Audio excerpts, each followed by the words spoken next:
कहानी की शुरुआत में 4 लोगों पर आधारित एक भयानक दृश्य सामने आता है।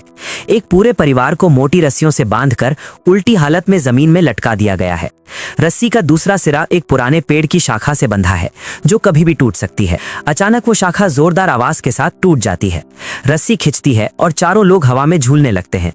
डर और घबराहट में वे जोर जोर से हाथ पैर मारते हैं। उनकी टांगें अजीब तरह से मुड़ने लगती हैं। कुछ ही देर में उनकी हलचल धीमी पड़ जाती है और फिर सब कुछ शांत हो जाता है। चारों की मौत दम घुटने से हो चुकी होती है। 6 महीने बाद एक आदमी जिसका नाम हेनरी है नए घर में शिफ्ट हो रहा होता है। वो अपना सामान व्यवस्थित करता है, चश्मा पहनता है और घर के पिछवाड़े में जाता है। वहां जमीन पर पड़ा एक पुराना कागज देखकर वो रुक जाता है। ये जगह उसे जानी पहचानी लगती है। हेनरी उत्साहित हो उठता है क्योंकि वो एक लेखक है जो हॉरर कहानियां लिखता है। प्रेरणा पाने के लिए वो अक्सर उन जगहों पर जाता रहा है जहां भयानक हत्याएं हुई हों। संयोग से अब वो उसी घर के पास रहने लगा था जहां ये खौफनाक वारदात हुई थी। लेकिन इस बार हालात अलग थे। बीमारी और आर्थिक तंगी के कारण हेनरी लंबे समय से कुछ नया नहीं लिख पाया था। उसकी आखिरी मशहूर रचना केंटाकेजोह मर्डर केस थी जो 10 साल पहले आई थी। इसी वजह से उसने बड़ा फैसला लिया और सीधे उसी घर में रहने आ गया जहां ये हत्या हुई थी। उसका इरादा था कि इस केस को एक दमदार उपन्यास में बदले और दोबारा सफलता हासिल करे। हेनरी की पत्नी एमा और उनके 2 बच्चे इस तरह की जिंदगी के आदी हो चुके थे। एमा हमेशा उसके करियर का समर्थन करती थी, लेकिन उसने एक बात साफ कही कि इस बार वो परिवार को किसी खतरे में न डाले। हेनरी ने वादा किया कि वो पूरी सावधानी रखेगा। रात हो चुकी थी। हेनरी आखिरी सामान अटारी में रख रहा था और नीचे जाने ही वाला था कि उसकी नजर एक काले रंग के बक्से पर पड़ी। ये बक्सा उसने पहले कभी नहीं देखा था। जिज्ञासा के कारण वो रुक गया। उसे लगा कि शायद ये पुराने मालिक की कोई चीज होगी। जैसे ही वो बक्से के पास गया, अचानक एक बिच्छू सामने आ गया। वो बेहद आक्रामक था और डंक मारने को तैयार। घबराहट में हेनरी ने जोर से पैर मारा और बिच्छू कुचलकर मर गया। हेनरी ने बक्सा खोला। अंदर एक पुराना प्रोजेक्टर और एक 5-in-1 वीडियो टेप रखा था। टेप के लेबल से लगता था कि ये किसी पारिवारिक पिकनिक की रिकॉर्डिंग होगी। थकान के कारण हेनरी उसी रात खाने की मेज पर ही सो गया। अगली सुबह वो अपने स्टडी रूम में गया और केस से जुड़ी सामग्री इकट्ठा करने लगा। जब वो पुलिस द्वारा भेजी गई तस्वीरें अटारी में लगाने वाला था, तभी उसे कुछ अजीब लगा। पुलिस की तस्वीरों में उस काले बक्से का कोई जिक्र नहीं था। उस रात अटारी में ऐसा कोई बक्सा मौजूद नहीं था। सच्चाई जानने के लिए हेनरी ने प्रोजेक्टर लगाया, सफेद कपड़ा टांगा और वीडियो चला दिया। शुरुआत में सब कुछ सामान्य था। एक पिता अपने बेटे कैरिन के साथ बास्केटबॉल खेल रहा था। माँ अपनी 2 बेटियों के साथ फूल तोड़ रही थी। माहौल शांत और खुशहाल था। लेकिन अचानक स्क्रीन कांपने लगी और दृश्य बदल गया। अब वही 4 लोग दिखाई देते हैं जो रस्सियों से बंधे हवा में लटके हुए हैं। उनकी तड़प, उनकी चीखें और फिर गहरी खामोशी। वीडियो वही खत्म हो जाता है। हेनरी समझ जाता है कि शायद पुलिस ने ये वीडियो कभी नहीं देखा। इसे सिर्फ वो और स्क्रीन के सामने बैठा दर्शक ही देख चुके हैं। घबराहट में हेनरी विस्की का एक घूंट लेता है। उसके हाथ कांप रहे होते हैं। वो अपनी नोटबुक खोलता है और 2 सवाल लिखता है। पहला, इस वीडियो को रिकॉर्ड किसने किया? दूसरा, छोटी बेटी कहाँ गई? क्योंकि परिवार में 5 लोग थे लेकिन मारे गए सिर्फ 4। इन सवालों के साथ हेनरी पिछवाड़े में उस पेड़ के पास खड़ा होता है। अचानक तेज हवा चलने लगती है। पत्तों की सरसराहट डर पैदा कर देती है। बेचैन होकर वो घर के अंदर लौट आता है। जैसे ही वो दरवाजा बंद करता है, उसकी नजर के कोने से एक साया तेजी से गुजरता है। हेनरी घबरा जाता है और उसी दिशा में दरवाजा खोलता है। वहां उसकी बेटी क्लैरा लॉन्ड्री रूम में खड़ी होती है। वो बताती है कि वो रास्ता भटक गई थी और बाथरूम नहीं ढूंढ पा रही थी। हेनरी उसे बाथरूम तक छोड़ता है और खुद को सामान्य दिखाने की कोशिश करता है, लेकिन उसके मन में डर और सवाल लगातार घूम रहे होते हैं। इसके बाद वो वापस आता है, प्रोजेक्टर के सामने बैठता है और दूसरी वीडियो टेप चलाने की तैयारी करता है। उसे नहीं पता कि अगली रिकॉर्डिंग सिर्फ एक वीडियो नहीं, बल्कि एक ऐसे खौफनाक सच का दरवाजा खोलने वाली है जिसके पीछे छिपा है वोर्थाक का नाम और एक ऐसा डर जो अब तक सोया हुआ था। वीडियो की शुरुआत बिल्कुल सामान्य थी। एक खुशहाल परिवार झील किनारे मछली पकड़ रहा था और बारबेक्यू का आनंद ले रहा था। चारों लोग हंस रहे थे, बच्चे खेल रहे थे और माहौल बेहद शांत और सुखद था। लेकिन जैसे ही कैमरा पिता की ओर बढ़ा, दृश्य अचानक बदल गया। ऐसा लग रहा था जैसे उनकी कार को लोहे की जंजीर से बांध दिया गया हो। कार के चारों ओर किसी की धीमी भयभीत आवाज गूंज रही थी, जैसे मदद के लिए रोना। जब कैमरा कार के अंदर गया तो सच्चाई बहुत ही डरावनी थी। परिवार के सभी सदस्य रस्सियों से बंधे हुए थे। वे न हिल सकते थे न बोल सकते थे।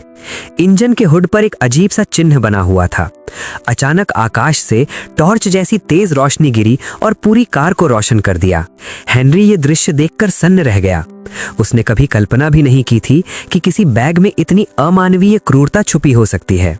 हेनरी बार बार सोचता कि फोन उठाकर पुलिस को बताना चाहिए, लेकिन हर बार वो अपने हाथ से फोन नीचे रख देता। अगर पुलिस को पता चला तो ये बैग जब्त हो सकता था और हेनरी अपनी मेहनत की कमाई खो देता। चुनाव की स्थिति में उसने तीसरा बैग निकाला और वीडियो चलाना शुरू किया। इस बार दृश्य था, परिवार स्विमिंग पूल में खेल रहा था, लेकिन जल्द ही आकाश में अंधेरा छा गया और वही परिवार सूर्य की रोशनी में कुर्सी पर बंधा दिखाई दिया। कुर्सी के ऊपर एक मोटी रस्सी थी। जैसे ही रस्सी खींची गई, कुर्सी पर बैठे लोग एक एक करके पूल में गिर गए और डूब गए। इसी वीडियो में हेनरी को एक महत्वपूर्ण सुराग भी मिला। जैसे ही कैमरा हिल रहा था, पूल के बीच में एक काली आकृति दिखाई दी जो सीधे कैमरे की ओर घूर रही थी। हेनरी ने तुरंत वीडियो रोक दिया और ध्यान से देखा। उसने महसूस किया कि उस प्राणी की दोनों आंखें और पूरा चेहरा उल्टे त्रिभुज यानी इन्वर्टेड ट्रायंगल के आकार में था। हेनरी समझ नहीं पा रहा था कि ये प्राणी क्या है, लेकिन ये दृश्य इतना भयावह और रहस्यमय था कि अचानक सफेद रोशनी जल गई और वीडियो गायब हो गया। बाद में पता चला कि प्रिंटर का गोंद खुद ब खुद जल गया था। हेनरी ने मशीन बंद करने की जल्दी की, लेकिन उल्टे त्रिभुज के गोंद का निशान अभी भी जलता हुआ दिखाई दे रहा था। लगता था किसी ने जानबूझकर ये किया। ये फिल्म नंबर 8 1966 में बनाई गई थी। हेनरी ने इंटरनेट पर तरीका खोजा और फिल्म को बहाल करने की कोशिश की। प्रक्रिया सरल थी, लेकिन प्राणी के चेहरे का विवरण अब भी धुंधला था और पूरी तरह साफ नहीं दिखाई दे रहा था। हेनरी इस पर उलझा हुआ था। ये मिस्ट्री उन हत्याओं के मामलों के लिए एक बड़ा सुराग हो सकती थी। इसलिए उसने तुरंत चौथा टेप चलाने का निर्णय लिया ताकि वो उल्टे त्रिभुज वाले प्राणी को फिर से देख सके। अगला दृश्य बेहद अंधेरा था, बिल्कुल मध्य रात्रि का शॉट। एक आदमी रात के समय एक बेडरूम में घसा। कमरे में एक जोड़ा बंधा हुआ था और एक कुत्ता भी मौजूद था। कुत्ता जोर जोर से भौंक रहा था और हमलावर को दूर करने की कोशिश कर रहा था, लेकिन फिर भी आदमी ने छुरी से पुरुष और महिला दोनों का कत्ल कर दिया। इसके बाद वो अकेले केविन के कमरे में गया और उसकी गर्दन काट दी। हेनरी ने ये खून खराबे भरे दृश्य पूरी रात देखे। वो इसे सहन नहीं कर पाया और तुरंत प्रिंटर बंद कर दिया। फिर उसने कंप्यूटर पर वीडियो की कुछ और डिटेल्स को देखा। उसे एक अजीब सा पैटर्न दिखाई दिया। ये बिल्कुल पिछले एपिसोड के फायर ट्रक केस जैसा था। नीचे झांकते ही उसने एक लाइन पढ़ी। वीडियो इतना उज्जवल था कि हेनरी ने एक्सपोजर बढ़ा दिया। लाइन में लिखा था सेंट लुइस। इस टेप के वर्ष के साथ मिलाकर हेनरी ने ब्राउजर में खोजा 1998 सेंट लुइस मर्डर केस। नतीजा चौंकाने वाला था। इन मामलों की रिपोर्टें अब भी इंटरनेट पर मौजूद थीं, हजारों संबंधित जानकारियों के साथ। हेनरी ने एक वेबसाइट खोली और रिपोर्टर ने लाइव प्रसारण किया। सामग्री ये थी, एक जोड़ा और उनका बेटा घर में चाकुओं से मारे गए, लेकिन उनका सबसे बड़ा बेटा गायब था। पुलिस का मानना था कि ये हत्या किसी हिंसक अपराधी या संभवतः एक बदमाश बच्चे की वजह से हुई है। हेनरी ने यह सब देखकर गहरी सांस ली और अपने दिमाग में नई योजना बनाने लगा। ये केस, ये वीडियो, ये निशान सब एक खतरनाक रहस्य की ओर इशारा कर रहे थे, जिसके पीछे छिपा था वोरथाक और एक ऐसा भय जो अब तक दुनिया से छुपा हुआ था। उस समय हेनरी अचानक अटारी से तेज कदमों की आवाज सुनता है। आवाज इतनी तेज थी कि उसके कान भी थर्राने लगे, लेकिन जैसे ही वो ध्यान लगाता है, आवाज गायब हो जाती है। हेनरी ने गहरी सांस ली और ज्यादा सोचने की कोशिश नहीं की। उसने अपने मन को शांत किया और केस की कुछ रिपोर्ट्स पढ़ने में ध्यान लगाया। जैसे ही घर में बिजली चली गई, बाहर फिर से हल्की हल्की सरसराहट जैसी कदमों की आवाज गूंजने लगी। हेनरी ने महसूस किया कि ये कदम केवल एक या दो नहीं थे, कम से कम दो लोग किसी जगह पर थे और उनकी हर हलचल अजीब तरीके से सुनाई दे रही थी। हेनरी धीरे धीरे कॉरिडोर की ओर बढ़ा, बच्चों के कमरे की तरफ, लेकिन क्लारा और केविन पहले से ही बिस्तर पर सो रहे थे। उनका सांस लेना भी शांत था।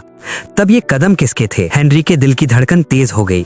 वो जानता था कि ये कोई मामूली घटना नहीं है। तभी उसके सिर के ऊपर अटारी से अचानक जोरदार आवाज गूंजी। ऐसा लगा जैसे कोई भारी वस्तु जमीन पर गिर रही हो और गोली चलने की आवाज भी साथ में हो। हेनरी ने अपने डर को काबू में रखा। वो रसोई से चाकू उठाता है, अटारी का दरवाजा खोलता है और धीरे धीरे ऊपर चढ़ता है। जैसे ही वो ऊपर पहुंचा, फिर वही डरावनी आवाज गूंजी। ये दरअसल लकड़ी की एक तख्ती गिरने की आवाज थी। हेनरी ने अपना शरीर झुकाया और अटारी के अंदर और गहराई तक बढ़ने लगा। अंधेरे में उसकी नजरें तेज हो गई। उसकी आंखों के सामने केवल एक काला कागज वाला बक्सा हिलता हुआ दिखा। हेनरी ने सावधानी से लोहे की छड़ी का इस्तेमाल किया और बक्से को खोलने का नाटक किया। जैसे ही उसने कवर उठाया, उसने देखा कि अंदर लाल और सफेद धारी थी। धारी को काटते ही सामने सफेद हिस्सा सोने के पेन से लिखा हुआ था। उसके अंदर वो वीडियो था जिसमें उन क्रूर हत्याओं के दृश्य रिकॉर्ड थे। हर शिकार के पास एक आदमी खड़ा था और उसने अपना नाम अंग्रेजी में लिखा था, मिस्टर बूजी। हेनरी को एहसास हुआ कि ये आदमी हत्याओं से सीधा जुड़ा हुआ है। उसकी धड़कन तेज हो गई। वो बक्सा लेकर नीचे जाने लगा, लेकिन जैसे ही उसने कुछ कदम आगे बढ़ाए, फर्श में अचानक एक बड़ा छेद फट गया। हेनरी उस छेद में गिर पड़ा। ऊपर की मंजिल से गिरते हुए वो पहली मंजिल पर पहुंचा और बेहोश हो गया। जब हेनरी होश में आया, उसने खुद को दर्द से भरा हुआ पाया। उसके शरीर में चोटें थीं, लेकिन दिमाग पूरी तरह जगा हुआ था। उसका पहला विचार था, मिस्टर बूजी और वॉर्थक का रहस्य क्या है और ये वीडियो इतनी क्रूर क्यों है। हेनरी ने ध्यान से देखा, बक्सा अभी भी पास में था। उसने गहरी सांस ली और चाकू कसकर पकड़ा। उसका दिमाग इस हत्याकांड की हर कड़ी को जोड़ने की कोशिश कर रहा था। ये घर, अटारी, वीडियो और उल्टे त्रिभुज का निशान सब एक खतरनाक रहस्य की ओर इशारा कर रहे थे। हेनरी धीरे धीरे अटारी की ओर बढ़ा। हर कदम पर लकड़ी की आवाज, पुराने फर्श की चरचराहट और अपने ही सांस की आवाज सुनाई दे रही थी। जैसे ही उसने बक्से को देखा, वो सोचने लगा कि मिस्टर बूजी क्या सिर्फ रिकॉर्डिंग करने वाला था या इन हत्याओं का मास्टरमाइंड। अचानक अटारी के कोने से हल्की रोशनी चमकी। हेनरी ने झुककर देखा। वहां एक काली आकृति खड़ी थी, उसी उल्टे त्रिभुज के निशान वाली।